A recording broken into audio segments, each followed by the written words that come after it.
حضرت ابو ہریرہ رضی اللہ تعالیٰ عنہ بیان کرتے ہیں، رسول اللہ صلی اللہ علیہ وسلم نے فرمایا، ان قریب ایسے فتنے پیدا ہوں گے کہ ان میں بیٹھنے والا کھڑے ہونے والے سے بہتر ہوگا، کھڑا ہونے والا چلنے والے سے بہتر ہوگا، اور چلنے والا دوڑنے والے سے بہتر ہوگا۔ جس نے ان کی طرف جھانک کر دیکھا تو وہ اسے بھی اپنی لپیٹ میں لے لیں گے۔ جو شخص کوئی پناہ گاہ یا بچاؤ کی جگہ پائے تو وہ وہاں پناہ حاصل کر لے۔ اور مسلم کی روایت میں ہے، فرمایا، فتنے پیدا ہوں گے، ان میں سونے والا جاگنے والے سے بہتر ہوگا، جبکہ ان میں جاگنے والا کھڑے ہونے والے سے بہتر ہوگا، اور کھڑے ہونے والا ان میں دوڑنے والے سے بہتر ہوگا۔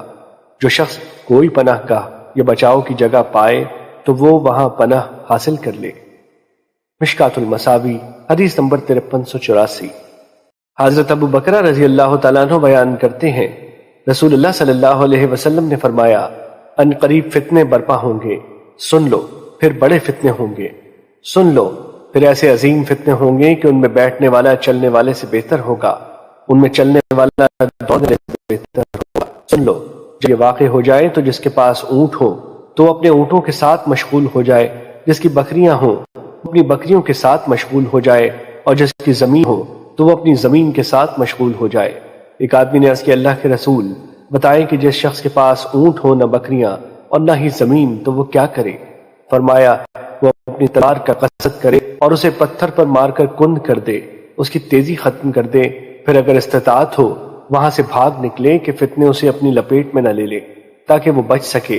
اے اللہ، کیا میں نے پیغام الہی پہنچا دیا؟ آپ نے 3 بار فرمایا تو ایک آدمی نے عرض کیا، اللہ کے رسول، مجھے بتائیں اگر مجھے مجبور کر دیا جائے حتیٰ کہ مجھے 2 صفوں یعنی 2 جماعتوں گروہوں میں سے کسی ایک کے ساتھ لے جایا جائے، تو کوئی اپنی تلوار سے مجھے مارے یا کوئی تیر آئے اور وہ مجھے قتل کر دے، تو قاتل و مقتول کے بارے میں کیا حکم ہے؟ آپ نے فرمایا، وہ قاتل اپنے اور تمہارے گناہ کا بوجھ لے کر واپس آئے گا اور وہ جہنمی ہوگا۔ مشکات المصابیح حدیث نمبر 5385۔ حضرت ابو سعید رضی اللہ تعالیٰ عنہ بیان کرتے ہیں، رسول اللہ صلی اللہ علیہ وسلم نے فرمایا، قریب ہے کہ مسلمان کا بہترین مال بکریاں ہوں، وہ فتنوں سے اپنے دین کی حفاظت کے لیے ان بکریوں کو لے کر پہاڑوں کی چوٹیوں اور بارش برسنے کی جگہوں پر بھاگ جائے۔ مشکات المصابیح حدیث نمبر 5386۔